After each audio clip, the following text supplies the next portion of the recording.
దేశమంతటి మీద చీకటి వ్యాపించెను. సూర్యుడు అదృశ్యమాయెను. గర్భాలయపు తెర నడిమికి చిరిగెను. అప్పుడు యేసు గొప్ప శబ్దంతో కేకవేసి, తండ్రి, నీ చేతికి నా ఆత్మను అప్పగించుచున్నానెను. ఆయన ఇలాగు చెప్పి ప్రాణమును విడిచెను. శతాధిపతి జరిగినది చూచి, ఈ మనుష్యుడు నిజంగా నీతిమంతుడనై ఉన్నాడని చెప్పి దేవుణ్ణి మహిమపరిచెను. చూచుటకై కూడి వచ్చిన ప్రజలందరూ జరిగిన కార్యములను చూచి రొమ్ము కొట్టుకొనుచు తిరిగి వెళ్ళిరి. ఆయనకు నేలవైన వారందరూ గలిలయ నుండి ఆయనను వెంబడించిన స్త్రీలను దూరముగా నిలుచుండి వీటిని చూచుచుండిరి. రెండో భాగం. అశోక్ లోకాసు వార్త 23వ అధ్యాయం 50 నుంచి 56 వరకు.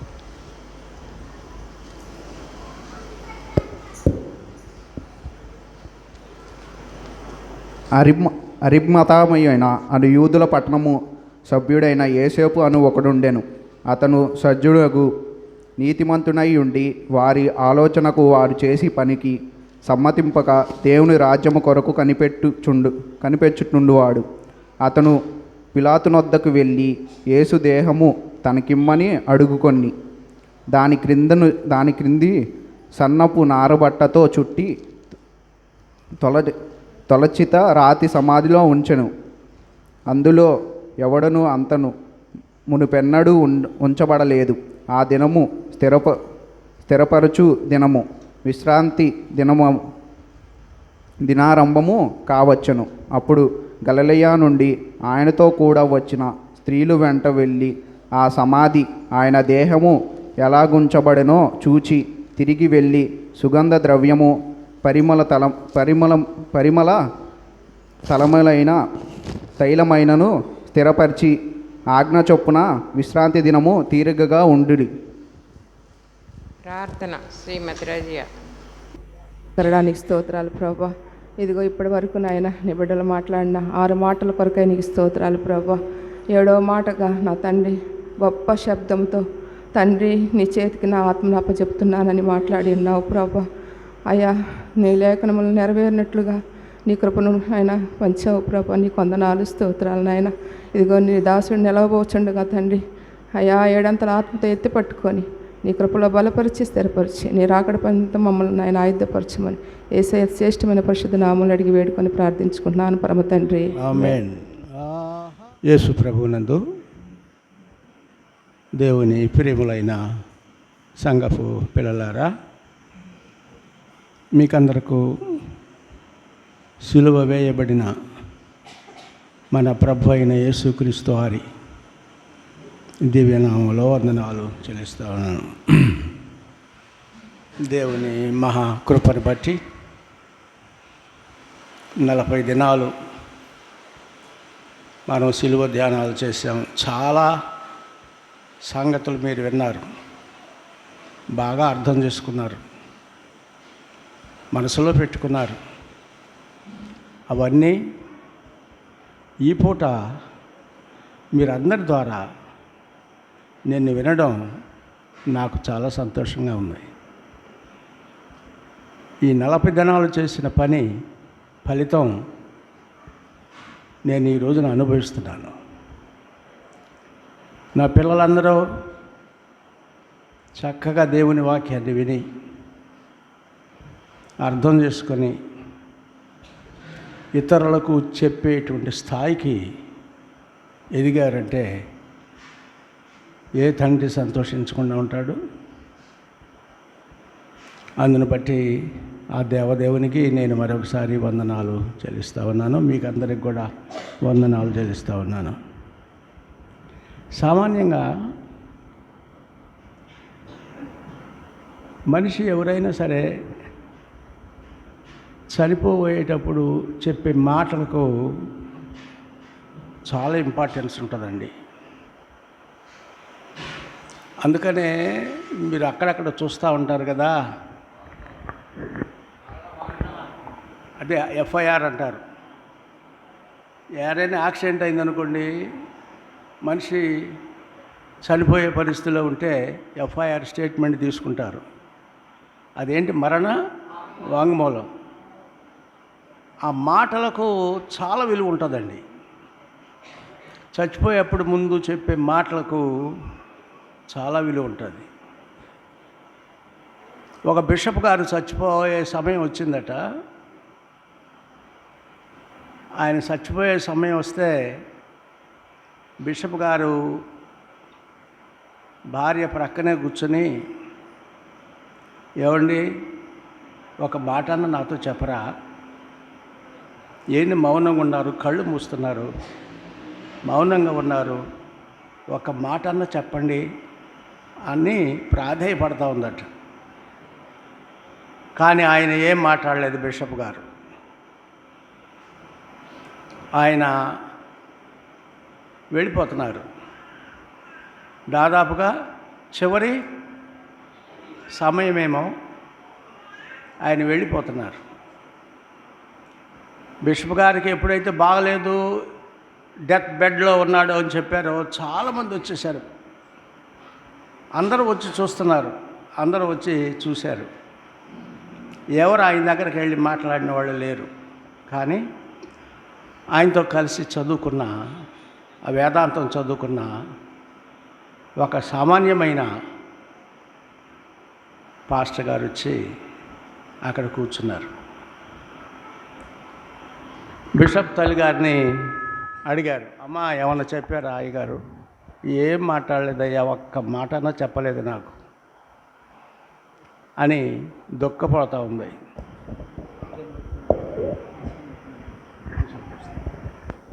దుఃఖపోతా చెప్తా ఉంది. సరే అని ఆయన బిషప్ గారి స్నేహితుడు మాట్లాడుతున్నారు.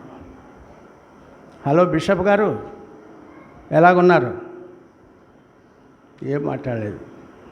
ఇంకా ఏదో కొన్ని మాటలు చెప్పాడు, ఏం మాట్లాడలేదు. హలో బిషప్ గారు, మీకు యేసు ప్రభు తెలుసా అన్నాడట. అంతే. బిషప్ గారు, మీకు యేసు ప్రభు వారు తెలుసా?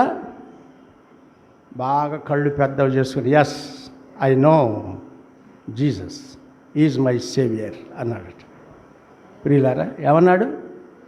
ఎస్ ఐ నో జీసస్, యేసు ప్రభు వారు నాకు తెలుసు, ఈజ్ మై సేవియర్. ఆయన చనిపోబోయే ముందు చెప్పిన అమూల్యమైన మాట అది. ఎవరు చనిపోబోయే ముందు? బిషప్ గారు చనిపోబోయే ముందు చెప్పిన మాట అమూల్యమైన మాట. ప్రియులారా, చనిపోవడానికి ముందు యేసయ్య శిలువ మీద పలికిన మాటలు నేడు ప్రపంచవ్యాప్తంగా ఎక్కడ క్రైస్తవ సంఘాలు ఉన్నాయో ప్రపంచంలో, ఈ ప్రపంచం అంతా కూడా ఈ శిలువ వేదిక మీద నుండి ఆ మాటలు ధ్యానం చేస్తున్నారు. ఈ పూట లోకమంతా, లోకంలో ఉన్న ప్రతి చర్చి ఎక్కడైనా సరే యేసుప్రభు వారు శిలువ మీద పలికిన మాటలు ధ్యానం చేస్తారండి. అమూల్యమైన మాటలు అవి, అమూల్యమైన మాటలు. ఇంకొక సంగతి చెప్తాను నేను మీకు. ఈరోజు ప్రాముఖ్యత ఏంటండి? ఈ రోజున ఏమంటారు? గుడ్ ఫ్రైడే, శుభ శుక్రవారం అంటారు. గుడ్ ఫ్రైడే రోజు ఒక మనిషి శిలువ మీద గిజగిజగా తణుకులాడుతూ ఉంటే, చచ్చిపోతూ ఉంటే, how it is good Friday? అది గుడ్ ఫ్రైడే అవుద్దా? ఒక మనిషి చనిపోతుంటే, శిలువ మీద కొట్టుకులాడిపోతూ ఉంటే, అసలు ఆయన ఆకారం చూస్తే మనుషులు చూడనోళ్ళని వాడుగా ఉన్నాడు కదా. అసలు గుడ్ ఫ్రైడే అనే మాట ఎందుకు మాట్లాడుతున్నారు ఈ పూట? గుడ్ ఫ్రైడే ఎందుకండి? ఎందుకంటే ప్రియులారా, ఆయన కొరకు ఆయన వెరీ గుడ్, ఆయన కొరకు ఆయన చనిపోవటం లేదు. తన సొంతగా ఏమి ఆయన చెప్పాడండి, నేను దేనికైనా సిద్ధమే. ప్రాణం పెట్టడానికైనా సిద్ధమే, ప్రాణం తిరిగి మరలా తీసుకోవడానికైనా నేను సిద్ధమే. అందుకే గుడ్ ఫ్రైడే అని పేరు పెట్టింది. ఎందుకంటే ఆయన కొరకు ఆయన చనిపోలేదు ప్రియులారా శిలువ మీద. లోకంలో ఉన్న ప్రతి మానవుని యొక్క పాపం కొరకు, లోకంలో ఉన్న ప్రతి మానవుని యొక్క పాపం కొరకు ఆయన శిలువలో శాపగ్రాహి అయిపోయాడు అంతే. అందుకనే ప్రపంచం అంతా ఆయా ఈ మరణం నీది కాదు, మాకు మంచిది. నీవు చనిపోకపోతే మాకు రక్షణ లేదు నాయనా. మీరు శిలువని ఎక్కకపోతే మాకు విమోచన లేదు నాయనా. ఇది మాకు గుడ్ ఫ్రైడే. ఎవరికి? మనకు గుడ్ ఫ్రైడే, మనకు గుడ్ ఫ్రైడే. ప్రియులారా, అద్భుతంగా దేవుడు 33.5 సంవత్సరాలు యేసుక్రీస్తు ప్రభువారి ఈ లోకంలో జీవించి పస్కా పండుగ రోజు ఆయన శిలువ మీద సంహరించారు ప్రియులారా. ఉదయం చాలామంది చెప్పారు, మీరు ఉదయం 9 గంటల నుండి, ఉదయం 6 గంటల నుండి, ఉదయం 6 గంటలు కాదు ఇంకా ముందు నుండే, ఉదయం అంటే అప్పటికే ఉదయం కాలేదు, ఇక రాత్రే ఉంది. ఆయన్ను తీసుకొని వెళ్ళారు. 7 తీర్పులు తీర్చారు. తీర్పులన్నీ 6 గంటలకు అయిపోయాయండి. ఇది చట్టం కాదు, ఇది అన్యాయపు చట్టం. ఇది 6 గంటలకే తీర్పు అయిపోయింది. మోయలేని శిలువ భారం ఆయన మీద మోపారు. తన్నుకుంటూ, కొట్టుకుంటూ, తీసుకుంటూ, తిట్టుకుంటూ, ఉమ్మి వేసుకుంటూ ఆయన వీధుల్లో తిప్పుతూ వచ్చారు. భారమైన శిలువ మోయలేక ప్రభువారు 14 స్థలాల్లో పడిపోయాడట. భారమైన 120 కేజీలు బరువు ఉంటుందంటండి ఆ శిలువ. ఎన్ని కేజీలు? 120. ఈ రోజుల్లో కొంతమంది కాటా బస్తా కూడా మోయలేరు. 50 కేజీల వరకే సెట్ చేశారు దాన్ని. ఇప్పుడు ఇదివరకు 77 కేజీలు కాటా బస్తా మోసేవాళ్ళు, ఇంకా అంతకంటే బరువు మోసేవాళ్ళు కూడా ఉన్నారు. అది శిలువ 120 కేజీలు బరువు అట ప్రియులారా. యేసుప్రభు వారు రాత్రినంతా నిద్ర లేదు, ఆహారం లేదు. ఈ దెబ్బలకు, దానికి, దీనికి అంతా ఆయన ఊనమైపోయాడు.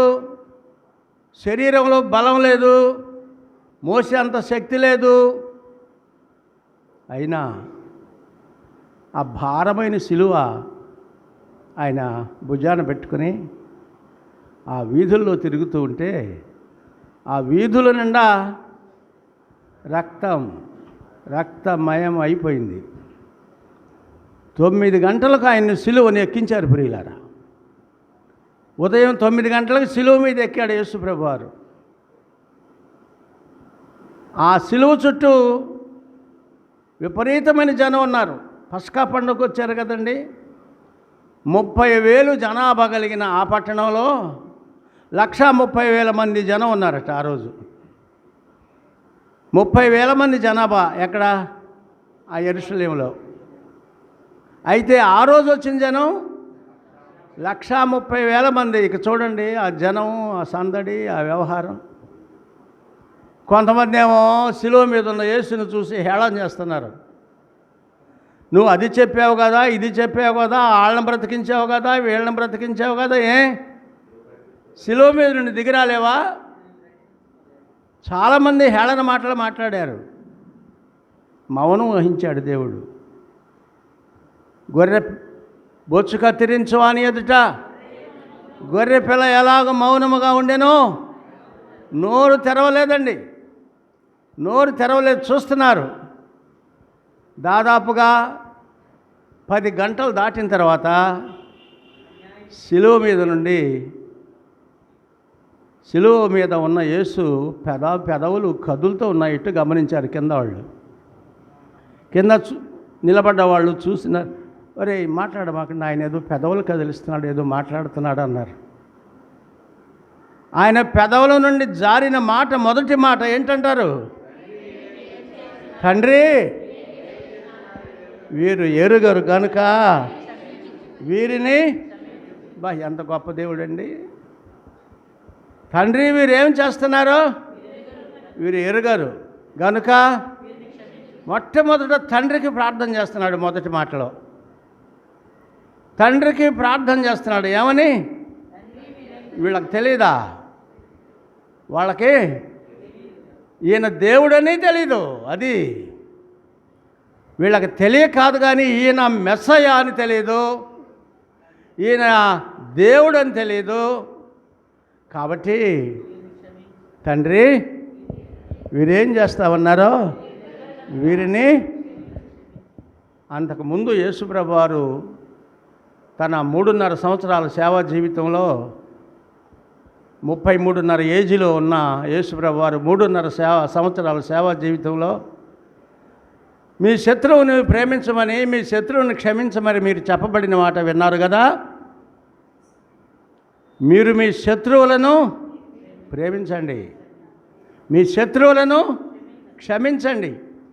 ప్రియులారా, యేసు ప్రభు వారు ఏవైతే చెప్పారో అదే మాట ఖచ్చితంగా సిలువలో నెరవేరుస్తున్నాడండి.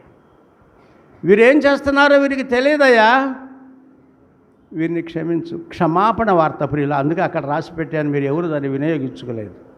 క్షమాపణ వార్త. నిజంగా ప్రియులారా, మనం క్షమించగలమా? ఒక శత్రుత్వం కలిగిన మాట మనలో ఏదన్నా ఉంటే చచ్చేదాకా మనం దాన్ని క్షమించము, మర్చిపోలేము. అదే మంచి చేస్తుంటే తొందరగా మర్చిపోతారు. అదే చెడు చేస్తుంటే అంత తొందరగా మర్చిపోరు. మేము అంత తొందరగా మర్చిపోతామా? ప్రియులారా, ఆయన చంపేవారు, చంప వెంట్రుకలు పెరికేసేవారు, నాగడి చాళ్ళుగా దున్నినవారు, దేహాన్ని కండలుగా చీల్చినవారు, ముఖం మీద ఉమ్మివేసినవారు అందరూ ఆయన చుట్టే ఉన్నారు. ప్రార్థన చేస్తున్నాడు దేవుడికి, తండ్రికి ప్రార్థన చేస్తున్నాడు. అంటే మొట్టమొదటిలో ఇది ప్రార్థన చేస్తూ తండ్రికి మొరపెడుతూ, వీరేం చేస్తున్నారో వీరు ఎరుగరు గనుక వీరిని క్షమించమని. క్షమాపణ వార్త. అది ఏంటది? క్షమాపణ వార్త. క్షమించమని వేడుకున్నాడు. దాదాపుగా మరొక గంట తర్వాత ఆయన రెండవ మాట ఏంటి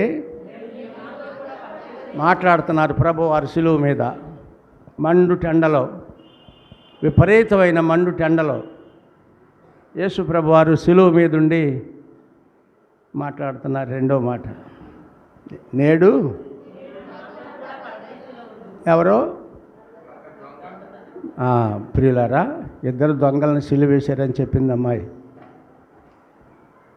వారిలో పశ్చాత్తాపం కలిగినటువంటి దొంగ, పశ్చాత్తాపడిన దొంగ, ఆయన చెప్పే మాటలకు ఈ క్షమాపణ వార్త విన్న తర్వాత అతని హృదయం కరిగిపోయింది. ఏది ఏమైనా ఏమంటున్నాడంటే, యేసు, నీవు నీ రాజ్యంతో వచ్చినప్పుడు నన్ను జ్ఞాపకము. ఈ దొంగని గురించి ఒక చిన్న ఐతిహ్యం ఉంది. అదేంటంటే, యేసుప్రభు వారు బాల్యంలో ఉన్నప్పుడు మరియమ్మ గారు, యేసేపు గారు ఆ బాబుని తీసుకొని ఐగుప్తు దేశం పరారై వెళ్తున్నారు. ఐగుప్తు దేశం వెళ్ళిపోతూ ఆ అడవులు, కొండలు, అవన్నీ కూడా ఆ మార్గంలో దొంగలు అడ్డం వచ్చారట. దొంగలు అడ్డం వచ్చి వీళ్ళ దగ్గర ఏమైనా డబ్బు ఉంటుందేమో లాక్కుందామని చూశారు. అయితే యేసు ముఖం చూశాడట. అతడు పసిబాలుడుగా ఉన్నాడు యేసు ప్రభువారు. అతని ముఖం చూశాడట. అతని ముఖం చూసి పక్క దొంగలతో వీళ్ళ జోలికి పోవద్దు, వీళ్ళని విడిచిపెడదాం. ఏది ఏమైనా ఆ మరియమ్మ గారి ఒడిలో ఉన్న బాలుని వైపు చూసి, అయ్యా నువ్వు రాజ్యంతో వచ్చేటప్పుడు అని చెప్పాడట. ప్రియులారా, నీవు నీ రాజ్యంతో వచ్చినప్పుడు నన్ను జ్ఞాపకం చేసుకోయ్యా. ఆ దొంగే కుడివైపు దొంగ అంటున్నారు. ఏమంటున్నాడు తెలుసా? నేడు యేసు వచ్చినప్పుడు నన్ను జ్ఞాపకం చేసుకోమని చెప్పాడు. ప్రియులారా, చెప్పిన తర్వాత యేసు ప్రభువారు ఇమీడియట్ రెస్పాన్స్ ఇచ్చాడు. వారితో నాతో కూడా ఇందాక అమ్మాయి వివరించింది,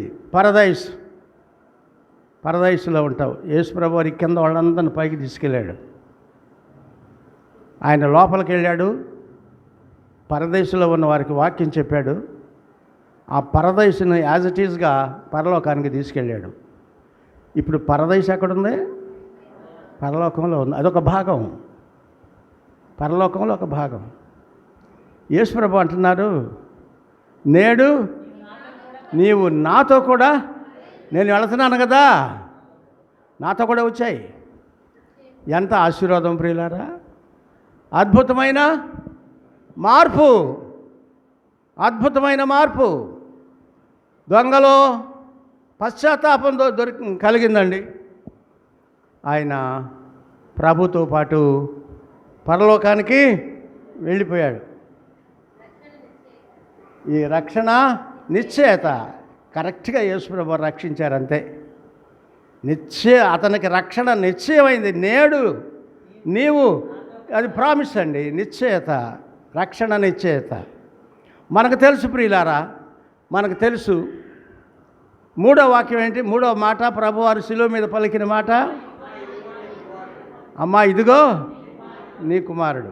రైట్ ప్రియులారా, యేసు ప్రభువారిని యెరూషలేము దేవాలయానికి తీసుకుని వచ్చినప్పుడు చిన్నతనంలో అక్కడ సమూయేలు ప్రవక్త గారు ఉన్నాడు. యేసును ఎత్తుకొని, నాథా నీ మాట చొప్పున పోనిచ్చుచున్నావు,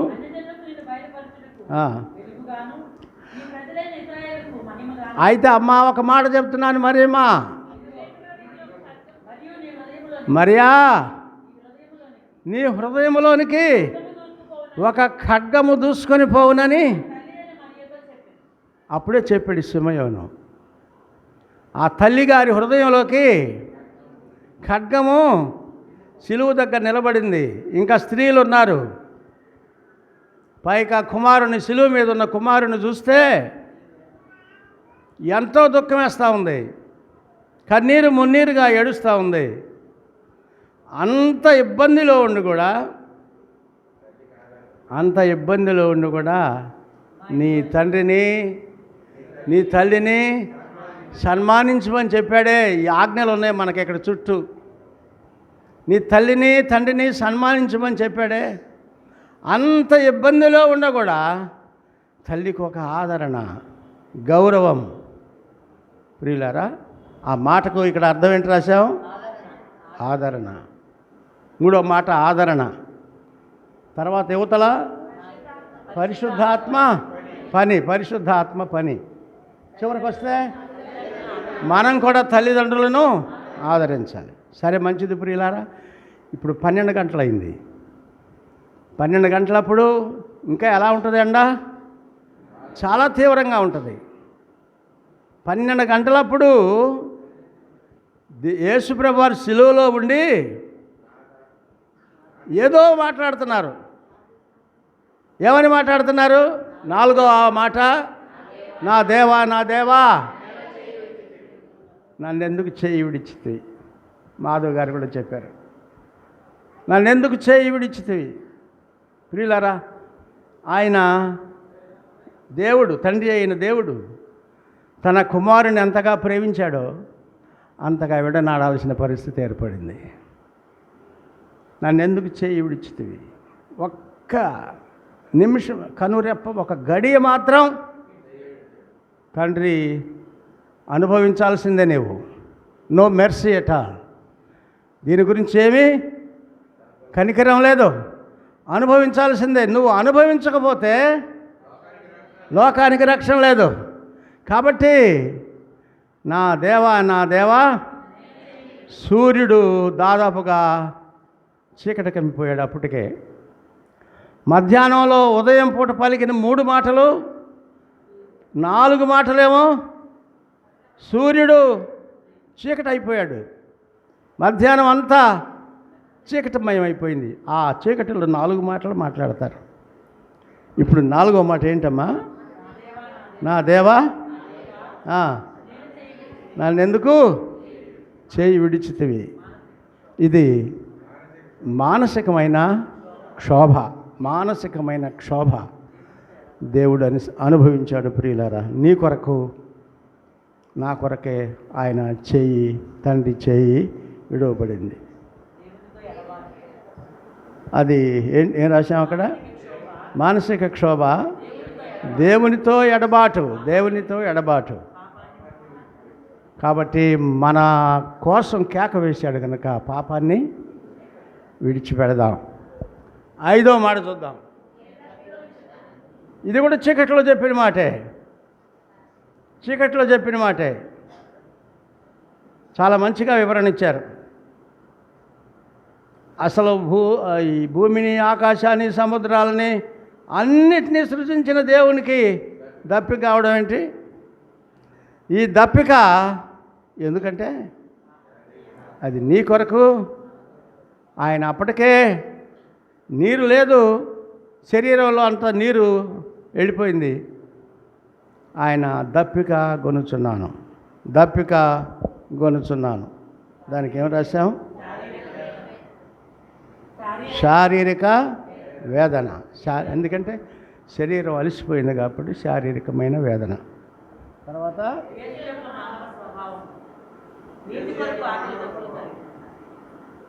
ఏంటది? యేసు యొక్క మానవ. అవును, ఆయన వాస్తవంగా 5వ మాటగా శారీరక వేదన, యేసు యొక్క మానవ స్వభావం. మనం కూడా నీతి కొరకు ఆకలి దప్పులు కలిగి ఉండాలి. ఇక 6వ మాటకు వస్తున్నాం. సమాప్తమైనది. స్టూడెంట్ పాస్టర్ గారు చక్కని వివరణ ఇచ్చారు. సమాప్తమైనది అన్నీ. టెటెలెస్టై అంటే సంపూర్ణ సమాప్తం. ఇక ఏం మిగల్చలేదు. వార్తలు చదువుతారు, మీరు వింటారు. వార్తలన్నీ అయిపోయిన తర్వాత ఏమంటారు? ఇంతటితో ఈ వార్తలు సమాప్తం అంటారు. యేసుప్రభు వారి శిలువ మీదుండి ఏమేమి సమాప్తం చేశాడో మాకు ట్రైనింగ్లో చెప్తారు. చెప్పిన తర్వాత ముగింపట బాగా బిగించి చెప్పాలట. ముగింపు అలా చేశాడు పాస్టర్ గారు. ముగింపుని ఏం చేశాడు అంటే మరలా చెప్పిన 4 అంశాలు మరలా జ్ఞాపకం చేశాడు. That is training. ప్రియులారా, ఏం చెప్తున్నాడు? సమాప్తం అయింది. ఇక నో మోర్ సాక్రిఫైస్. ఇక ఏమీ సమర్పణలు లేవు, అన్నీ అయిపోయినాయి. నేనే ఆఖరి బలిపశువుని, నేనే ఆఖరిగా ప్రాణం చేశాను. అంత అయిపోయింది, సమాప్తమైంది. దేవుడు కూడా 6 దినాలు సృష్టిని నిర్మించి ఏమన్నాడు? సమాప్తమైందన్నాడు. యేసు ప్రభు మన రక్షణ కార్యాన్ని సమాప్తం చేశాడు. ప్రియులారా, విజయవంతమైన కేకేస్తున్నాడు ఇప్పుడు సిలువలో. అదేనా? విజయభేరి మోగించాడు సిలువలో. అందరినీ అన్ని విషయాల్లో సమాప్తం చేశాడు. మన రక్షణ కూడా సమాప్తమైంది. దానికి అర్థమైన విషయం అక్కడ సాతానుపై విజయం సాధించాడు. తర్వాత జయ జీవితము కలిగి ఉన్నాము. ప్రియులారా, 6వ మాట సమాప్తమైనదని చెప్పాడు. అక్కడ ప్రారంభంలో తండ్రిని జ్ఞాపకం చేసుకున్నాడు. 4వ వచనంలో వచ్చేలకే నా దేవా అంటాడు తండ్రిని. మళ్ళా చివరి వచనం వచ్చేలకే తండ్రి అంటాడు. మళ్ళీ చివరి వచనంలో తండ్రికి ప్రార్థన చేస్తున్నాడు. తండ్రి, నీవు అప్పగించిన పని సంపూర్తిగా చేశాను. ఇక కావాల్సింది ఏంటంటే, చిన్నప్పుడట యూదులైన వారు పిల్లలు పడుకునేటప్పుడు తల్లి ప్రార్థన చేస్తుందట. అయ్యా, నా పిల్లలు నిద్రపోతున్నారు, నీ చేతికి వారిని అప్పగిస్తున్నాను అని తల్లి ప్రార్థన చేస్తాడు పిల్లల కోసం. మీరు ఎంతమంది చేస్తున్నారు ఆ ప్రార్థన? ఎంతమంది ఆ ప్రార్థన చేస్తారు? అయ్యా, పిల్లలు వచ్చారు, విశ్రాంతికి వెళ్తున్నారు, మీ చేతులకు వీరిని అప్పగిస్తున్నాను. మరియమ్మ గారు చేసిందట ఆ ప్రార్థన. అయ్యా, నీ చేతికి నా ప్రాణం అప్పగిస్తున్నాను. అదే మాట యేసుప్రభు వారు సిలువలో ఉండి ఆఖరిగా ఏం మాట్లాడుతున్నాడు? తండ్రి, దీన్ని ఏం రాసావమ్మా? నమ్మకం. ఇంకే నేను నీ చేతిలోనే ఉన్నా, నాకు నమ్మకం ఉంది, నువ్వు చేస్తావని నాకు నమ్మకం ఉంది, నేను నీ చేతిలో ఉన్నా. నమ్మకం ప్రియులరా, ఇది పునరుద్ధరించబడిన తండ్రి కుమారుల సంబంధం. నీ చేతికి నా ఆత్మను అప్పగిస్తున్నాను. దేవునికి నమ్మకం కలిగి మనం కూడా దేవునితో నమ్మకం కలిగి ఉండాల్సిన ఈ 7 మాటలు మీరు ఒక్కొక్కరు ఏం చేయాలంటే 7 మాటల్ని 7 నగలుగా చేసుకోండి. 7 మాటల్ని ఒకటి ఆ నగలు ఎక్కడ వేసుకుంటే వెనకేస్తారా ముందు వేసుకుంటారు? మెడలో ఏమ్మా? ముందుకు వేసుకుంటారా వెనక వేసుకుంటారా? ముందుకే కదా. మొదటి నగ ఏమిటి? మీరు వేసుకోవాలి మెడలో వేసుకోవాలంటే హృదయంలో పెట్టుకోవాలని అర్థం. మొదటిది ఆ నగ చేయించుకోండి. 2 ఆ నగ చేయించుకోండి. 3 ఆదరణ నగ చేయించుకోండి. 4 నగ చేయించుకోమంటున్నారు పాస్టర్ గారు. అసలే బంగారం రేటు ఎక్కువైపోయింది, నగలు చేయించుకోమంటున్నారు అంటున్నారు కదా. 4వ నగ ఏంటి? 4వ మాట అది నగగా చేయించుకొని హృదయంలో పెట్టుకోండి. 5వ మాట శారీరక, ఇది కూడా ఒక నగ చేసుకోండి. 6వది జయభేరి. 7వ నగ, అయ్యా నేను నీ చేతిలోనే ఉన్నాను, దేవా నీ అరచేతిలో నేను ఉన్నాను. దేవుడు అంటాడు, నా అరచేతుల మీద మిమ్మల్ని చెక్కుకున్నాను, నా దగ్గర ఉన్నంతసేపు మీకేం బాధలేదు, నేను ఉన్నాను, మీకేం పర్వాలేదు. ప్రియులారా, 7 మాటలు 7 నగలు చేయించుకొని మనలో ప్రతి ఒక్కరం వాటిని హృదయంలో పెట్టుకొని జీవించాలి. మరలా వచ్చే సంవత్సరం దేవుని చిత్తమైతే అప్పుడు ధ్యానం చేద్దామా, లేకుంటే అప్పుడప్పుడు ధ్యానం చేద్దామా? సంవత్సరం అంతా ధ్యానం చేయాలి. కేవలం ఆ రోజు కాదు, మళ్ళీ వచ్చే సంవత్సరానికి ఈ రోజు కాదు. శిలువ ధ్యానం అంటే మనం ప్రతినిత్యం మీ శిలువను ఎత్తుకొని ఆయన వెంబడించాలి. మనం శిలువను ఎత్తుకున్నప్పుడల్లా ఈ నగలో మన మెడలో ఉండాలి ప్రియులారా. అప్పుడే మనం దేవుని పిల్లలం కాగలం.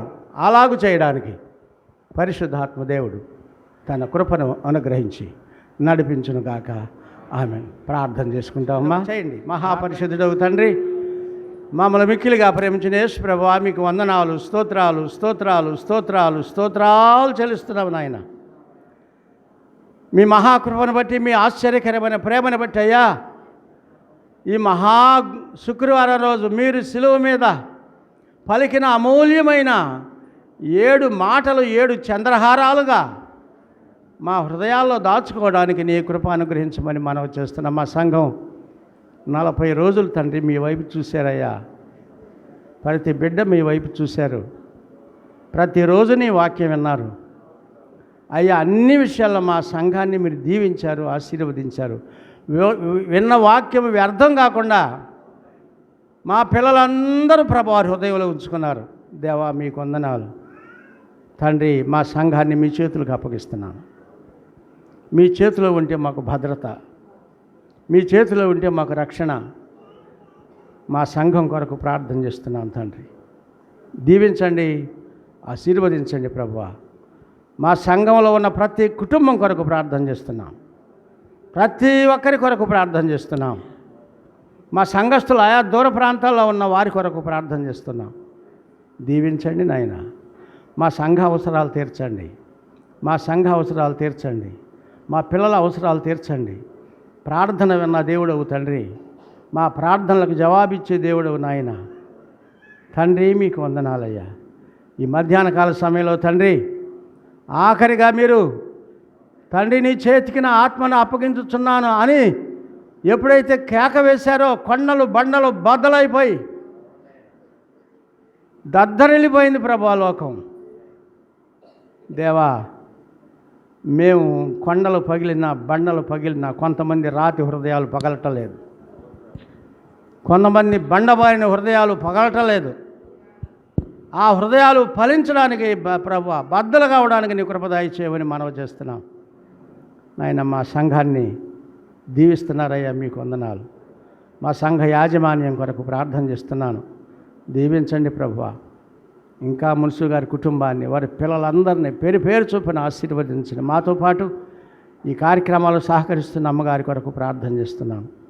దీవించండి నాయన, దీవించండి ప్రభువా. వారి పిల్లలందరినీ ఆశీర్వదించండి. అలాగే మా సంఘ సభ్యుల కొరకు, వారి కుటుంబాల కొరకు ప్రార్థన చేస్తున్నాం. ఆశీర్వదించండి. మా సంఘ పెద్దల కుటుంబాలని మీ చేతులకు అప్పగిస్తున్నాను. ఆశీర్వదించండి. విశ్వాసులందరి కొరకు ప్రార్థన చేస్తున్నాం. బలహీనులైన వారి కొరకు ప్రార్థన చేస్తున్నాం. ప్రభువా మల్లిశ్రమ గారి కొరకు ప్రార్థన చేస్తున్నాను. దేవా కనికరించండి ప్రభువా. ఒకవేళ బలహీనత ఉంటే క్షమించండి. ఆమె గారికి మంచి ఆరోగ్యం దయచేయండి ఆయన. అలాగే ఇంకా ఎంతమంది పిల్లలు అనారోగ్యంతో ఉన్నారో మాకు తెలియదు. అటు వారు అందరి కొరకు కూడా ప్రార్థన చేస్తున్నాను. దీవించండి. కష్టపడి పని బాటలు చేసుకుని బ్రతికే పిల్లలు ఉన్నారు, వారి కష్టార్జితాలను మీరు ఫలింపచేయండి. ఆశీర్వదించండి నాయన.